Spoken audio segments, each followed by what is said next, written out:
Welcome to Jim White's Opportunity Investing Webinar. Jim has been investing, coaching executives, and turning around companies for over 30 years. Now your host, Dr. Jim White.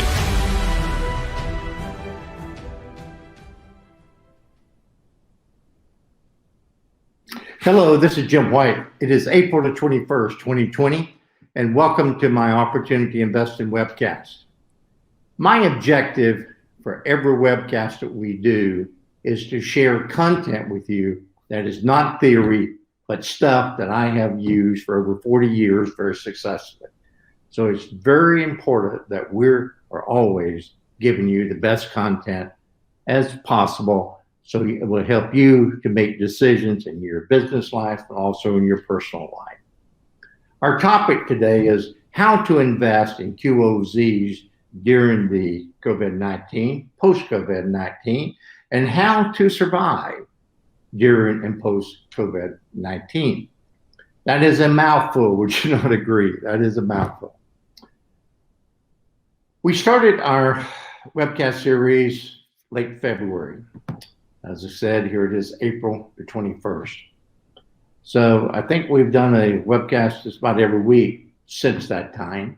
And for me, they have been very, very helpful. We are receiving a lot of positive feedback from the audience, and I thank you for that. Like I said, it's our intent just to share the best content that we possibly can. So today, I am going to, my favorite word, as you get to know me, drill down on the opportunities that we have, and also talk about surviving during and post COVID-19. Well, there's one thing that we know for sure, that an entire generation of business leaders, the actions they take now and the weeks ahead will define them and their companies for years to come. I want you to take that in. The actions that they take now will define them in the weeks ahead and define them and their companies for years to come. And while the impact of this crisis varies across all industries and regions, it's no exaggeration to recognize that this time around, and follow me very closely this evening, please. This time around, the burden of destiny is real. It is real. I'm going to use CEOs tonight just as a general, but when I make a reference to CEO, I'm going to talk about teams, I'm going to talk about owners. That's in the spirit in which I'm using CEOs. So CEOs and teams are working urgently to balance dozens of critical priorities each day, are starting to focus on two leading questions. How can we ride out the crisis to emerge stronger than others in our industry? For a lot of you that are watching tonight, you've been in a lot of my offsites, my workshops, my speaking engagement. You've seen me go to a butcher paper, you will, and I will draw a line, and I said, what separates you from the next guy, no offense to anyone in our audience, is their ability to adjust to crisis faster than the next person. So how we ride out this crisis to emerge stronger than others in the industry? That's one question you're going to ask. And how can the organization learn through this experience to win in I'm going to call it a new world, a new time post-COVID-19, to guide the decisions and actions that will answer those questions through the mountain and welter of competing demands, the sometimes chaotic conditions, and the paramount importance of doing the right thing. Values, to me, is everything. Our organizational values is everything. So it's always that question of doing the right thing. And as I go through the session this night, I want you to keep focused. We're talking about the opportunities we have to invest in QOZs and what you need to do to survive as organizations. So I'm doing two things tonight, and I will pull it all together as we can conclude, and I think become very clear with you. So if you will, indulge me for a moment until I go through a few things that companies are faced with now. And sometimes it's chaotic conditions and the paramount importance of doing the right thing. And you heard me repeat myself again. Okay. Some leadership teams must commit themselves to two guiding principles. Okay. Two guiding principles. Act now to protect and run the business. And plan now, I'm going to use the word, to retool the business for the future. Now that is a QOZ, QOF sweet spot, if I can talk this evening.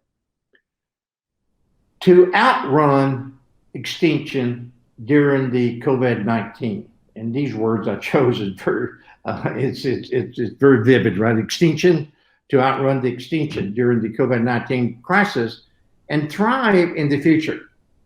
CEOs, teams need to balance multiple priorities. It helps to understand the different phases of the journey, but CEOs and their teams won't follow a straight line.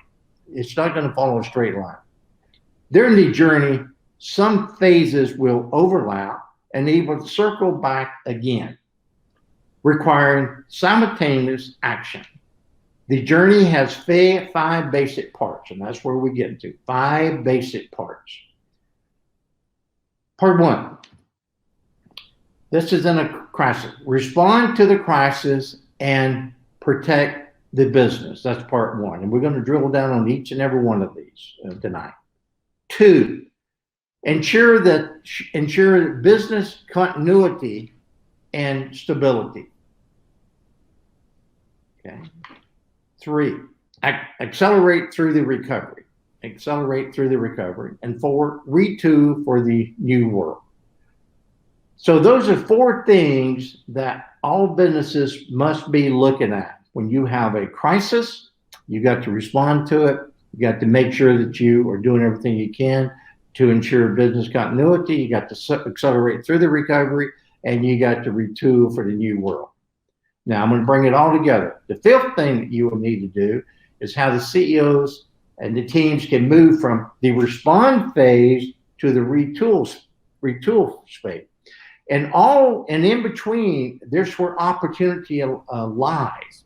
And I'm just getting a notice here, maybe you've already received it, that it looks like the Senate has passed the bill for an additional $500 billion in for the CARES Act. So that was some of the stuff that I'm getting in my ear here was having some interference. So we needed that, and I think you've heard me say in the past session, in my opinion, it's still not enough, but I'm glad there's some action on that. And based on all of the information and data that I have, I think we probably need about a 3 and 4, but that's another influx. And I hope the banks are better prepared to execute this than they were the first round. So let's dig deeper with the mindset of investing in opportunity zones. Let's dig deeper, okay? Now, I started off, we said, respond to the crisis and protect the business. That's when any crisis occurred and a black swan happens. That's what we talked about, right? So the things that you're going to do, you're going to look at first, and first and foremost is put the safety of the employees and the customer first. And I think most people have done that for the most part. Second thing you're going to do is set up this war room of senior leaders to tackle the immediate challenges. And I'm going over some material that we talked about 2 or 3 sessions ago, but it's important to do it again. The next thing you're going to do is start modeling scenarios more aggressive than any of your team has ever imagined. Modeling scenarios, the worst case scenarios. And you're going to start focusing on revenues, costs, cash, operations, and organization.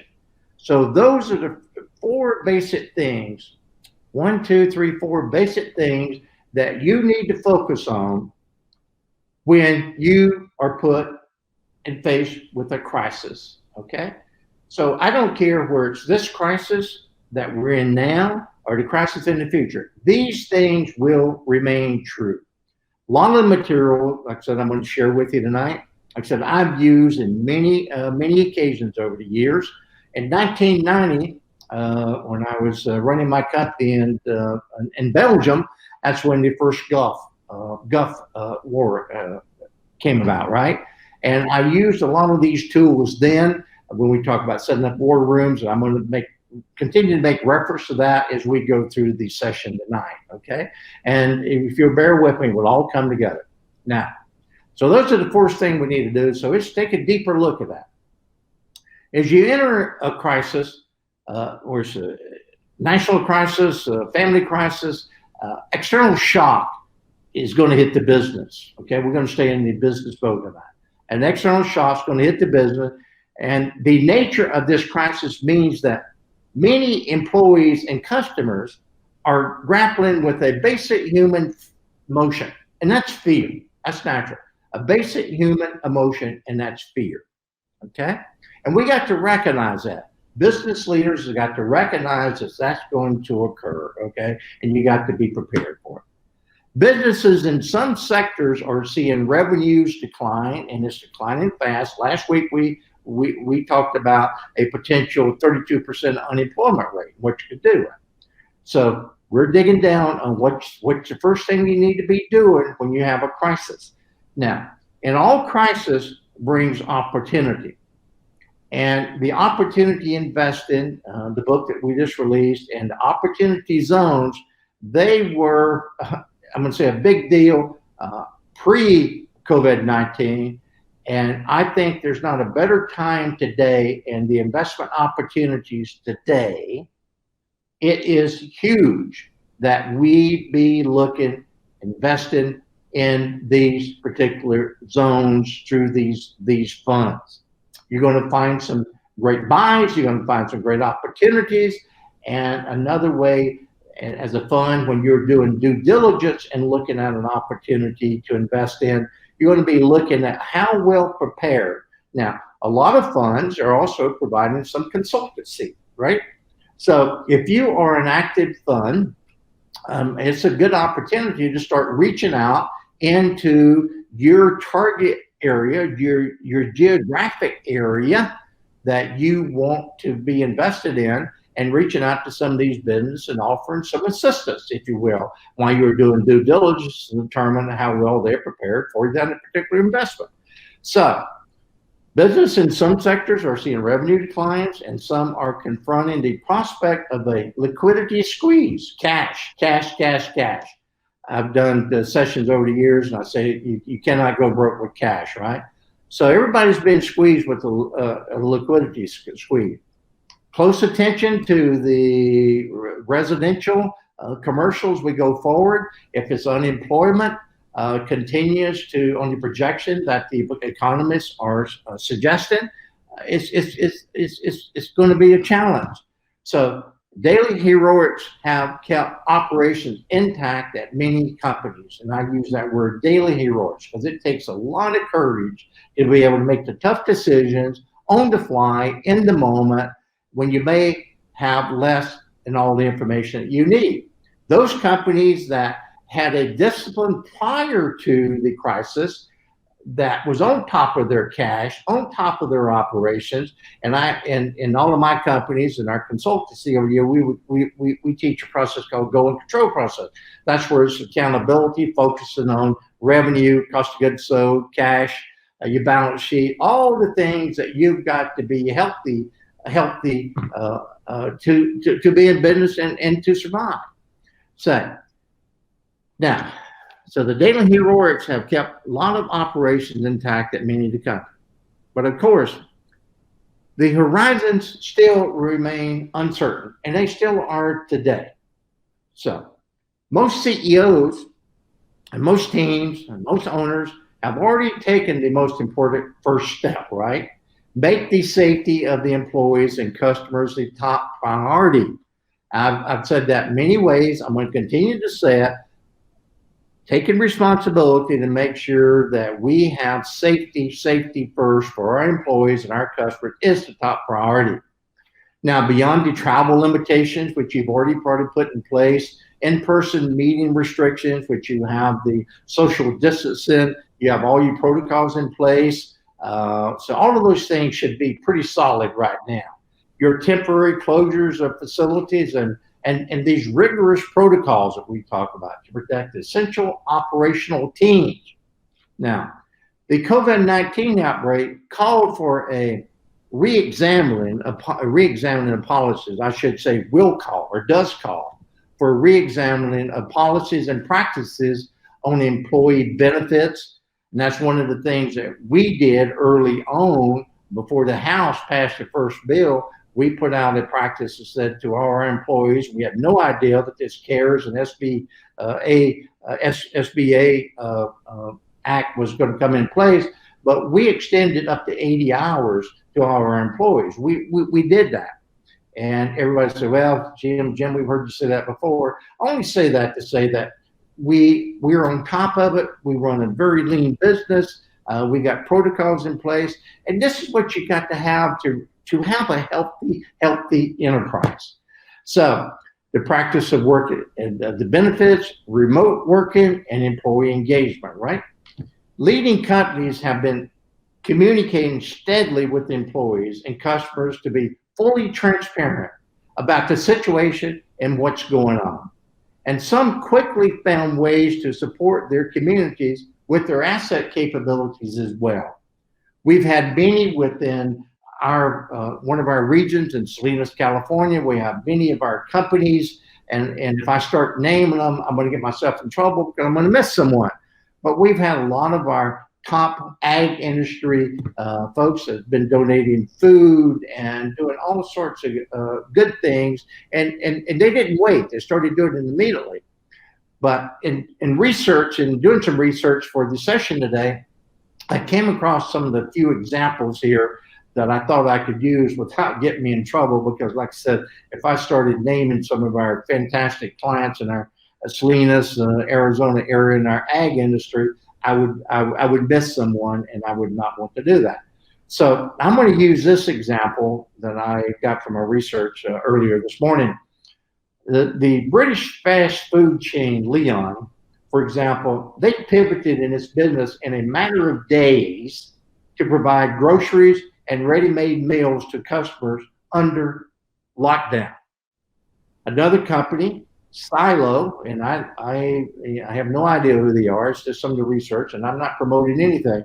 Just giving examples. Silo, a Vermont-based maker of vodka and other spirits, rapidly converted its distilling operation to produce hand sanitizer for the first responders and communities. I love that. That's some of the opportunities. So when I'm talking about investing in the current COVID-19 pandemic and the post-COVID-19 pandemic, that's what I'm talking about. We're looking for opportunities. These are opportunities. These are things that we can do, especially in our rural and our urban communities. So all funds, you need to be searching high and low for these opportunities, especially with the mindset of investing, getting the returns. And we talked about all the benefits of from investing in qualified opportunity funds, which we're not going over tonight. But the benefits is to invest and help put people back to work and create jobs, right? Now, for many leading companies, the next urgent priority was setting up what I call a fully dedicated COVID-19 war room team. Well, this sounds very, very military, right? Well, as you know, a lot of you know, I am ex-military. A lot of my training I received is very valuable training. I make no bones about it. Some of my best training I received was when I was in the Army and when I was serving in Vietnam. So COVID-19 war rooms consist of senior leaders from disciplines, and that's what ranging from the sales, from operations to HR and finance. This team's mission, a war room, is to deliver critical business action plans now, with clearly defined work streams or workflows, included initiative owners and designated sub-teams of experts must carry out. Now, a war room team, and I liken that to our go and control process to a degree. It's very focused, it's action-oriented, it's accountability. The team is just that, is action-oriented and agile. I'm going to use that word agile. operated in the spirits with daily virtual huddles, communicated and over communicated, and using a real-time, I'm going to say, use the word digital platform to track the status of different initiatives. In other words, you got to know what you're doing. You do not have time to be fumbling around and trying to figure out who's doing what, when they're doing what, and being able to measure that action. So if you're looking to invest, you need to, into the QOZs and through the QOFs, you're looking for those agile companies to invest in. You're looking for those companies that may have a great idea, and we're going to talk about that as we conclude more in our session today. But you're looking for these opportunities. They are in abundance. They are in abundance. Now, in the War Room Initiative, its members break all the normal reporting cycles to over-communicate consistently and transparently with all stakeholders across the organization. In other words, everybody else, just go right to the source, right? Now, surviving this downturn also requires immediate action planning for scenarios more aggressive than anything that teams have imagined. You know, that's one of my sections I led off with, right? So I told you what I was going to tell you, my favorite, I'm telling you again. And so you're hearing it for the second time. So, scenarios more aggressive than any teams could have imagined. You have got to look at the worst case scenario if you're looking at your company to survive, right? Winning business in every industry beyond the consumer-facing companies most obviously affected by the coronavirus started with a clear, quantitative set of possible revenue and cash scenarios. That's what all that was about. I wrote that, and I can't even recognize what I wrote here. So bottom line is the possible revenue and cash scenarios. Do you have enough cash? What's revenue look like? What if your revenue drops off by 75%? What are you going to do? How are you going to weather the storm? How are you going to do all that? Well, that's what this CARES and SBA loan should be all about to help make payroll, right? Now, leaders translated these scenarios into revenue declines and stress testing. I've already got ahead of myself a little bit. So the stress tested the P&L and the balance sheet. Look at it, call it, don't deny what you have. You got to stress test your P&L and your balance sheet. In a matter of days, and sometimes in a matter of hours. I was telling part of my executive team this morning that we were working on a couple of models, and it's now. It's not next month. We got to make decisions now, and we don't have 6 months to figure out how to get it done. We got to move now, not weeks from now. Now you got to be able to make decisions, and they plan every initial move. Now, the second thing, once you have dealt with the crisis, right? The second thing you got to do, you come to the crisis, and we're going to say, we got to ensure that the business continuity, ensure business continuity and stability. So we dealt with the crisis. Now we got to make sure business continuity and stability. Now, I'm going to give some bullets, as I did before, and then we're going to drill down on those bullets. I think you're seeing the process now. A, shift the war room from reactive to proactive crisis management. Shift the war room from reactive to proactive crisis management. You can interchange this word, whatever you want to use it, your conference room, your operations room, your tailgate, whatever it is, whatever you decide to, but the war room is like you're coming in and you got a crisis, you manage a crisis, right?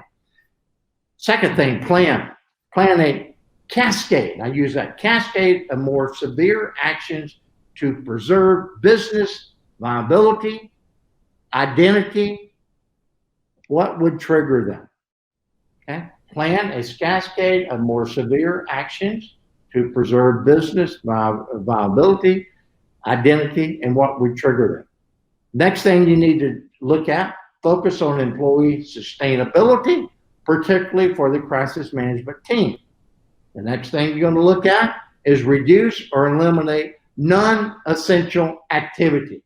So those are the four things that we look at. Now let's drill down on it a little deeper here, okay? So let's go a little deeper. As you respond to the early fallout from the crisis, Your senior leaders are navigating, again, my favorite word, cascade of operating challenges every day, including the supply chain disruptions, call center closures, network bandwidth issues. My goodness, I was just saying earlier that I don't know where you recognize it or not. I hope you didn't, that I was having some issues here and I had no idea what it was. So everybody's at home and everybody's extending the bandwidth issues, right? So network bandwidth issues and more. Revenues have declined even for businesses that aren't directly affected by the lockdowns. They have. Now, most of the organization's energy is concentrated on riding out the storm. You have to ride out the storm. CEOs are clearing the decks, got a visual, right, of non-essential activity by asking the war room to label all initiatives launched before the crisis as stop, start, or continue. Once the war room team has time to look at past the flood of urgent crises, it can plan a cascade of more severe actions as needed regarding your revenue, your cost, operations to preserve the business viability. Leading companies are reallocating resources to pockets of current and future growth. Companies are launching immediate spending, what I call handbrakes, put a stop on it. From halting non-essential, I just decided to use IT purchases, to freezing hiring, to delaying non-essential accounts payable payments. Be careful there. It goes back to next week for connectivity, right? As the team maps scenarios and ready scenarios-based action plans, CEOs is going to shift the war room to focus from reactive to proactive crisis management. Now, war room team members are making small adjustments to the operating model and technology for new ways of working. We're finding out now we got new ways of working, right? They're determining how to improve the company's cost position for the medium to the long term. All of this is happening. And when you're looking for to make investments during the COVID-19 and post-COVID-19, all these things got to be taken in consideration. There is multiple things going on at one time. And if you have a team that is so tunnel focused and you don't see the wide berth, you're going to crash and burn. It's just that simple. And that's a figure of speech, of course, right? Leaders are conducting virtual training sessions, as we're doing here. We're doing these virtual webinars, the live streaming webinars, again, with one intent and one intent also. To share as much as information as you as we possibly can, give you all the tools we possibly can to help you make decisions, to start your business, to remain in business, to invest in business is going to create more jobs and get a better return on the investment into the community. Leaders are conducting the virtual training sessions, right? And managing teams during a crisis and executing an external communication plan among other activities. There's a lot going on.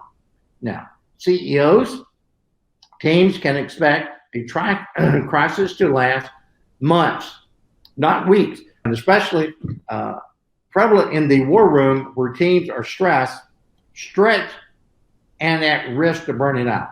That's a big deal. I'm finding that we're working more hours, and that's kind of a challenge for me because I seem to work 24/7. I love what I do, but I'm just constantly on a go-to-meeting. This is probably number 9 for me today. That's the reason my voice is a little crackly at the moment.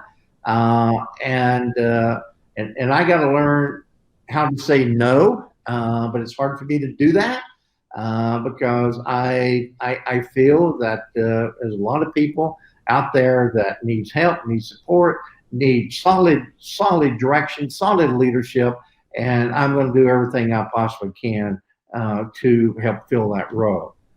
Now, many CEOs set the cultural norm as early as possible. And I think I just said that. Cultural norm is be out in front, lead, be decisive, based on facts. You can't wait.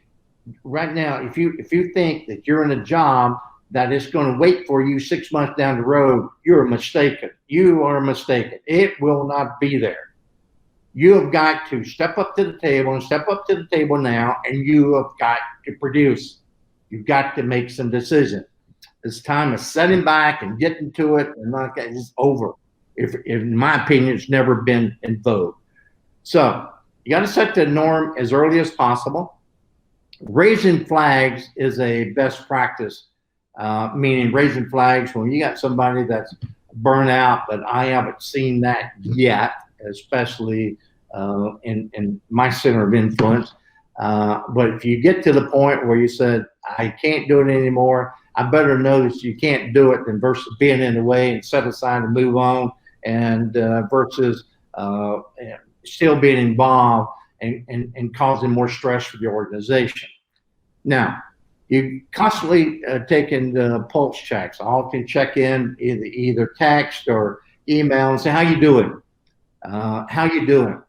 And like I said, I've been around for a lot of years. I've seen a lot of crises, and all of the companies that I acquired, and it was 23 of them in a 10-year period of time, and they all were acquired as a result of some type of this, crisis or another, or troubled entity or some nature.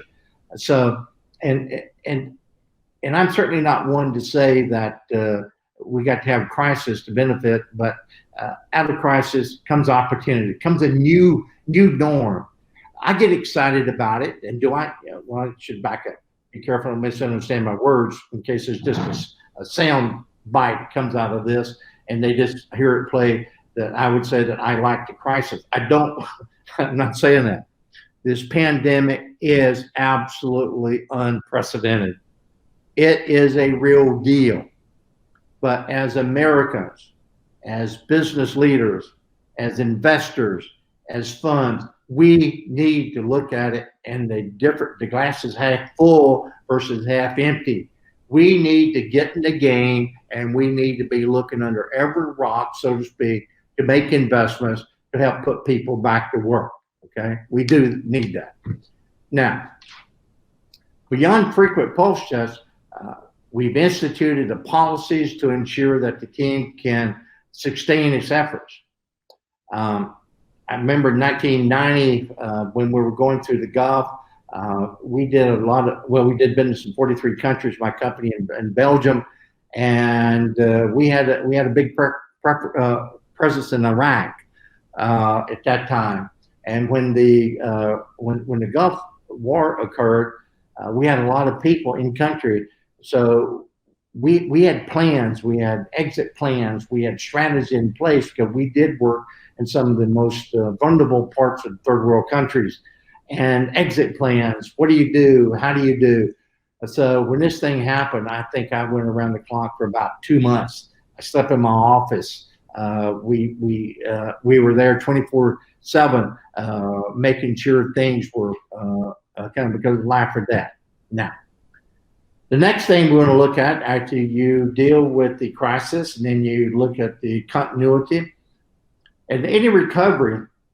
And I know we keep hearing every day when we're going to reopen the economy, when we're going to back open the states. And again, I'm not going to get into political side of that, but once you start looking at continuity, you got to accelerate through the recovery.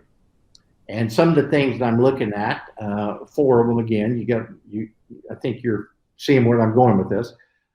So accelerate through the recovery, and some of the things you're going to look at is forecast the demand by geography and the channel in the segment, right? The next thing you're going to look at is develop flexible operational, organizational, and financial plans to capture pent up demand. Now that's your investment opportunity, right? That's your way of creating job opportunities, or adjust for the overserved demand. Now, next thing you're going to look at is build resilience in operations and other functions for future risk. And all the strategic plans that we do with all of our companies, when my consulting practice, when I was consulting full time, that was one of the big things. We got all types of planning, capital planning, strategic planning, operational planning, staff plan, capital improvement plan, repairs and maintenance plan, and risk planning, right? And that's the risk planning aspect, and I think it's very often overlooked. I don't think it will be overlooked going forward. Next thing you're going to look at is prepare your cost structure and your balance sheet for the future, and to begin acquire new capability, investment opportunity. They are now, if we can just get out of the way and start looking at them, right? And as we see the new cases of COVID-19 start to drop off, and the economic life appears to start stabilizing, whenever that's going to be, your firms need to be ready with strong working strategy about the dynamics in their industry and the right strategy to outperform. Investment opportunity, our subject of the night. Opportunity. But what's interesting, you got to go from that crisis of looking at the business continuity to looking at a plan to accelerate out of recovery. All of that's going on concurrently. That is a unique skill set to be able to do all that at one time, if you will. Very unique skill set and a training prepared to do that. Now that's a big deal. The companies that adapt faster to the initial upswing and eventually the new environment will emerge stronger. That is so important. I'm going to say it again. It's a big deal. The companies that adapt faster to the initial upswing and eventually the new environment will emerge stronger than ever. But this recovery will be different. And we've talked about that in past sessions. It will be different. It is. Companies will scramble again to capture pent-up demand or adjust for weeks of overserved demand, right? So we've talked about that. Everybody's at home, you got the stay-at-home orders, and all of a sudden the country is going to be released, and then we're going to have this excess demand, and we won't be able to keep up with it. So this is going to be a balancing act. For how long? I don't have that crystal ball, but it's going to be a balancing act. Now, the picture is further complicated by wide variations in when and how the widely different markets come back online. I could have probably said that a little cleaner. How the markets come back online where the people are forced back into confinement. That's the danger. We open up, we come out there, we get another wave, we hit again. It's in my opinion, my experience, is going to be a little challenging if that occurs, if we have a subsequent outbreak of COVID-19.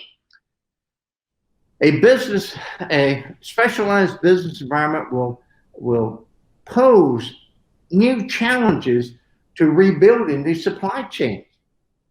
Manufacturing networks and shared service centers, cash flow, revenues won't immediately balance out or return to the normal levels, leaving companies on uncertain footing in the early recovery. What I just said there is huge, huge, huge, huge. Again, opportunity for savvy investors, not only for wise investments, but also to help put people back to work, create new industry, create new jobs. This is the message. Been doing a lot of interviews recently, and I really appreciate them. Just trying to get the message out about qualified opportunity funds and qualified opportunity zones. And I appreciate every opportunity I have to speak to that. And a lot of people ask me, well, Jim, it sounds like this is just a social edition. Well, it is. I happen to believe, and you may call me naive, so be it. I happen to believe that we can do both. There's got to be a balance. And I got a new book. I know, shameless plug, right? But I got a new book that I wanted to write, and even as I launched Opportunity Investing, it's called The Next Big Thing in Politics. That's going to be interesting, right? 10 guiding principles to restore America's creativity. I forgot my subtitle, greatness and civility. So I was just compelled when I was watching what the nation was doing. I thought I'd take my spin on it and take a stab at it. 10 principles, and so we'll keep you opposed to that. That was I know that was a shameless plug there, right? So we have an opportunity to invest in a lot of companies, new startups, plus obtain a return above return average of investment. Now, to manage the burst of demand, leadership teams can take an insight to action approach to their business systems, starting with anticipated customer behaviors. They can use a combination of predictive or prescriptive analysis, scenario simulations, and early warning detection to forecast demand changes almost in real time. I hope a lot of my staff is going to watch this, because that's some challenges that we have, but we need to be doing it. They'll glean and analyze and merge data from their online channels, our stores, or social media, weather, news, and other third parties. Some companies successfully adopt these techniques before the crisis. That's what you want to do. You want to have this in place before the crisis, or you want to be working on, and you're always looking for this next big thing, which we're going to talk about. And you want to have these techniques in place and doing some research. And again, I'm not promoting any brand here, but Starbucks, for example, they rely on AI-enabled coffee machines to predict and manage inventory. But AI isn't the only answer. Companies that empower their front line will also be able to maneuver demand swings. Well, that's when you got to get flat. But you got to make sure you got the right people in the right job at the right time, doing the right thing all the time, right? It's really, really critical. All of this, unless you got the right people, and we're going to see, based on this unemployment, we're going to see a resurgence of different talent that's become available, and that's also very exciting. And in our industry, especially in the ag industry, we could use some more talent. Now, another example that I wanted to use of being able to deal with these swings was how Zara, I know I didn't pronounce that correctly, but it's a global retailer at centralized decision making, allowing store managers to place product orders twice a week. Leading firms will not only protect supply chains in the coronavirus, and that's something that they did in the crisis they had. I got some other examples here. I'm just going to, I made some notes of here on the side. They will also mitigate the future risk and turn supply chain resilience into a source of competitive advantage. Bottom line saying, you got to be able to take your supply chain and turn it into a very competitive advantage. You got to become nimbler. You got to become flexible. You got a network of suppliers. As I said last week, you got to have connectivity. You got to have partners. And for example, after Hurricane Karina in 2005, I believe it was, Cisco, for example, struggled to cope with a surge of orders to replace damaged communication infrastructure. I remember that years ago. We did some consulting for them. But the experience prompted the company to build a network of flexible manufacturers ready to produce any of this optical service routers at short notice. That's one of the things that we're looking at in some of our companies. We got one of our companies called Growers Custom Equipment. We're manufacturing what's called pre-cooling equipment, big, large equipment. But we're blessed with that, but we can't seem to turn it fast enough, right? Even prior to the pandemic. So there's one thing, everything is going to be changing that we're going to be looking at and how to be able to do medicine, which leads to investment opportunities. Now, leaders will also need to transform their operations with secure, cloud-based interfaces, which will allow you to work from home, if you will. The most resilient companies will use what I call a control tower, okay? A lot of you know that I'm an old pilot and a general aviation pilot, did some aerobatic for a time, use control tower or a decision-making platform that governs in real time. And it's integrated with the supply chain through end-to-end visibility and analytics. Bottom line said, you need information, you need it now, and you need accurate information. Using the control tower model, another example I pulled out, Procter & Gamble quelled the devastating effects of Hurricane Sandy in 2012. Its damaged facility in New Jersey, which supplied more than 90% of the company's perfume, and I thought it was a good example, was back up and running after 2.5 days. That's the only point I'm making here. With a control tower organization, we'll be better prepared for the shorter term turbulence of COVID-19 and the longer term turbulence of our increasingly uncertain world. We're going to be coming on the other side of this one as it is in an uncertain time and uncertain world. There's no question about it. The fourth thing that bear with me, we're getting close. The fourth thing that we're going to be talking about is retooling for the new world. We're coming on the other side of this, we're accelerated. We got a whole different world to look at. We have to retool, we got to rethink the way we do things. And how you do that, my four bullets that I laid out was rediscover the raw customer need while avoiding the average customer discussion. What I'm saying that, what is the raw customer need while avoiding the average customer discussion? Average customer discussion is discussing the same old thing over and over and over, expecting different results, right? And that is not the people you be focusing on. There's a principle, it's called Pareto principle, 80-20 rule. A lot of you know it, right? So you need to be applying that rule to your customers as well.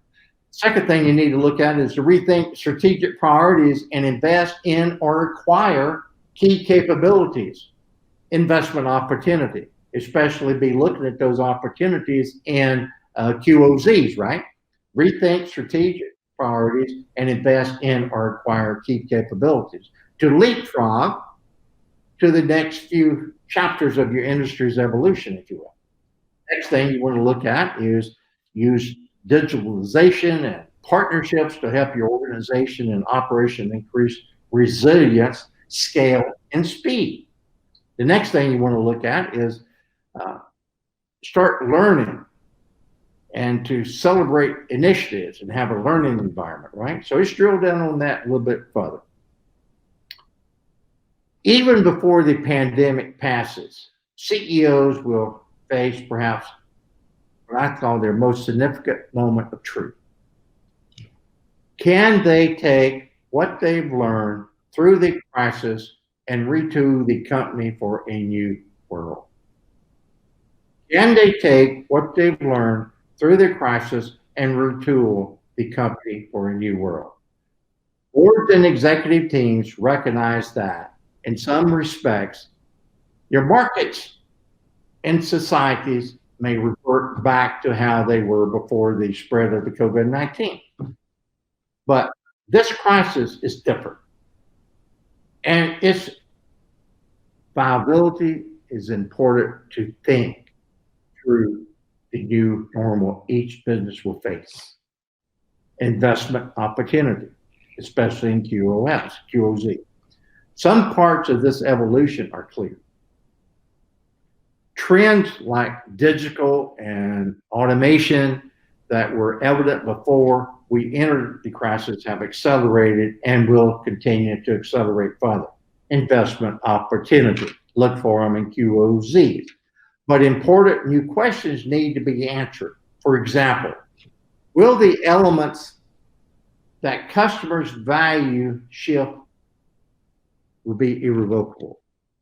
In many industries, leaders will have to determine how to serve their customers, their raw needs in a changed world. All companies will need to seek out signals of changing customer expectations They may adjust their go-to-market and distribution models based on new behaviors, including the possibility of an accelerated movement to digital channels where possible. I keep going back to digital. It is inevitable. Winning companies will also avoid any considerations of the average customer. With that, I'm going to thank you. Have a good night, and we will talk to you next time. Thank you for your participation and interest in Jim White's Opportunity Investing webinar. To stay in touch with Jim, please go to www.opportunityinvesting.com.